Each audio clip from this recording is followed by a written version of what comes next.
చూడు పెళ్లిలో చెప్పులు దాపెట్టే ఆచారం ఉంది కదా, అప్పుడు మా చెల్లెలందరికి ఒక 50,000 ఇచ్చేసి నీ చెప్పులు నువ్వు తీసుకొస్తాను. 50,000? 50,000 మొత్తం షాపే కొంటానే నేను. వద్దు, చెప్పులు వద్దే మొద్దు, వాళ్ళని ఉంచుకోమని చెప్పు. సరే మరి, చెప్పు లేకుండా మండపం నుంచి ఇంటికి రావాల్సి వస్తుంది నువ్వు. చెప్పు లేకుండా రావడం ఎందుకు?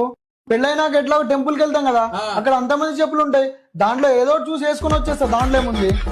చీచి, ఎంత చీప్ గా మాట్లాడుతున్నావు, ఇంత కంజూస్ ఏంట్రా నువ్వు. కంజూస్ అంటే గుర్తొచ్చింది, మన పెళ్లిలో నేను రెంటెడ్ షేర్వాణి వేసుకుంటున్నా. 7,000 కాదు, 700 రూపాయలు.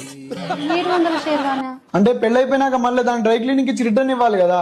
నువ్వు ఇప్పుడు పెళ్లిలో 700 షేర్వానా వేసుకుంటున్నావా? అంటే కొంచెం ఎక్స్పెన్సివే అప్పో, కానీ నా పెళ్లి కదా, తప్పలేదు. అరే ఓ, నా లయంగానే 1,00,000. 1,00,000? 1,00,000లో మా ఊళ్ళో వాళ్ళందరు పెళ్లి చేయొచ్చే. వద్దు, లేంగా వద్దు, ఏమొద్దు, క్యాన్సిల్ చేయి. హలో అమ్మా, ఎక్కడ దొరికిండమ్మా వీడు మీకు?